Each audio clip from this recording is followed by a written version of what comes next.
Hah? Kutabrak juga satu ekor anjing tadi, nggak tahu siapa yang punya itu. Lari pincang kakinya. Kalau kambing saya masih rem, tapi kulihat.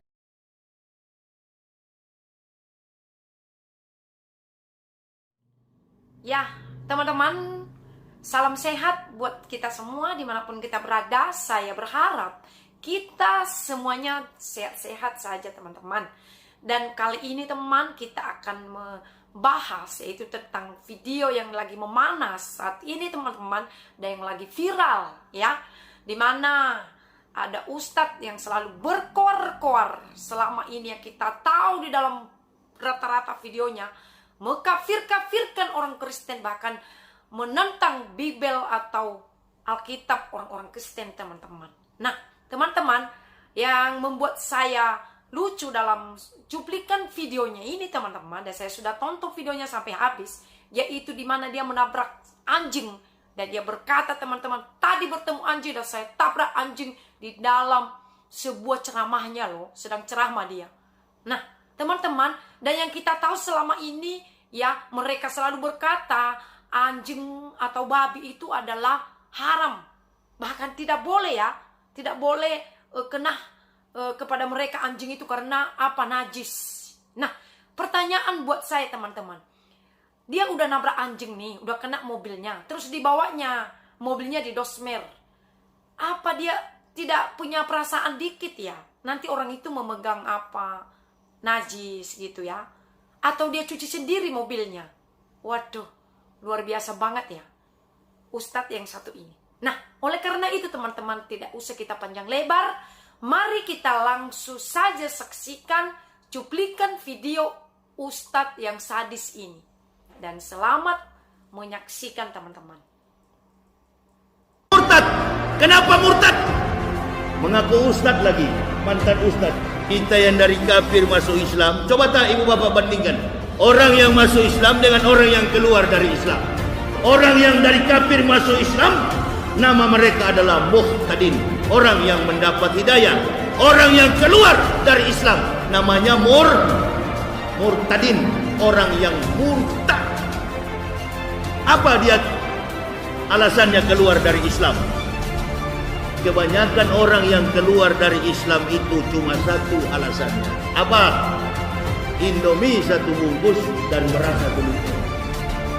Coba tanya, orang-orang yang masuk Islam, Allahu Akbar, dari segala macam kompetensi, mereka adalah kaum jenius, kaum saintis terkenal, intelektual mereka di atas rata-rata. Antum mengaku kiai, antum mengaku ulama, antum mengaku pejabat, tapi antum bersekongkol dengan orang kafir, merusak Islam, menghancurkan Islam, bahkan membunuh saudara masih lebih bagus itu. Itu urusan pribadi, tak berhubungan dengan maksiat, tak berhubungan dengan kejahatan. Daripada kau mengaku ulama, kau mengaku kiai, kau bersekutu dengan orang-orang kafir, menghancurkan Islam. Kita skenario politik yang ada di Indonesia ini sebenarnya biang keroknya itu cuma satu. Kalau Bapak mau tahu, cuma satu biang kerok yang membuat kita semua khawatir di Indonesia. Nenek-nenek yang di Jakarta tuh yang ada saya sampaikan di YouTube, doakan supaya cepat mati itu Megawati. Itu orang-orang yang suka menjilat muntahnya sendiri. Yang dia sudah buang dia jilat, dia muntah. Itulah orang munafik. Lebih bahaya daripada orang kafir. Kalau orang kafir kita tahu, tetangga kita Matius, Markus, Lukas, Yohanes, Stefanus, Stetanus. Tahu. Kafir kita tahu, Robertus, Spiritus, Capticus. Dari namanya sudah kita tahu, oh ini kafir. Tapi yang paling bahaya yang kita hadapi sekarang ini adalah orang yang mengaku terbelah kita, pecah kita. Sebenarnya siapa dia ini? Dia pun nggak tahu dengan dosanya. Pasti ada yang menyetir dia. Karena tingkat intelijensinya Megawati ini kan juga Pak di bawah rata-rata. Cuma karena anak presiden. Orang Kristen Islam ada yang kopiahnya sudah miring begini tadi. Nah, orang apa kalau sudah pakai kopiah begitu? Kristen atau Islam itu? Islam, Melayu. Satu goyang-goyang gitar, yang satu goyang gitar, si kafir goyang gitar, si muslim menyanyi. Cocok itu. Mendekati maghrib. Saya bilang sama istri saya, ente lihat itu, lihatlah. Sepanjang jalan ini, lapos segala macam itu. Hah? Kutabrak juga satu ekor anjing tadi, nggak tahu siapa yang punya itu. Lari pincang kakinya. Kalau kambing saya masih rem, tapi kulihat anjing najis ku tembak satu kali depan. Kali lipat. Kalau kambing saya rem. Maksud saya mengerti. Tapi karena saya lihat anjing, tak saya. Jangan bilang-bilang kafir Pak Yahya, ada polisi ini. Polisi juga kalau kafir ke neraka. Jangan bilang-bilang kafir Pak Yahya, ada tentara ini. Tentara juga kalau kafir sana di api. Yang masuk surga orang nah itu tuh jihad. Tapi si kafir yang tadi pakai jas menggantikan pakai lebih baik mantan bajingan jadi kiai daripada kiai jadi lebih baik mantan kafir jadi ustadz daripada ustadz kafir. Sudah ada kan dari Lombok murtad kalau ceramah di gereja-gereja namanya Saifuddin Ibrahim. Kalau ceramah materinya cuma satu, Nabi Muhammad istrinya 23, 11 dapat kamar, 12 nganggur. Kurang ajar betul. Babak baru perlawanan Yahya Walloni, tersangka penodaan agama. Penceramah Muhammad Yahya Walloni ditangkap petugas Direktorat Tindak Pidana Cyber Barreskrim Polri pada Kamis 26 Agustus dan ditetapkan sebagai tersangka kasus penodaan agama. Yahya Walloni melakukan perlawanan secara hukum dengan mengajukan gugatan pra-peradilan atas penangkapan dan penetapan dirinya sebagai tersangka. Hari ini, Senin 20 September, Pengadilan Negeri Jakarta Selatan mengagendakan sidang perdana permohonan pra-peradilan yang diajukan oleh Muhammad Yahya Walloni. Sidang perdana dengan agenda penanggalan pihak-pihak yang berperkara, yakni Yahya Walloni sebagai pihak permohonan dan Mabes Polri Ceki Barreskrim Polri sebagai termohon.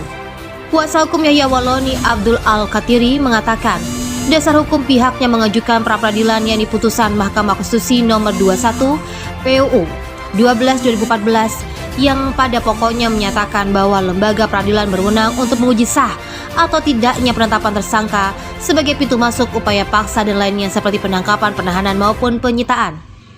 Dikatakan kliennya dijadikan tersangka dan ditangkap tanpa ada pemanggilan dan pemeriksaan pendahulu seperti yang diatur dalam Kitab Undang-Undang Hukum Acara Pidana KUHP maupun Peraturan Kapolri atau Perkap nomor 6 tahun 2019 tentang penyidikan tindak pidana.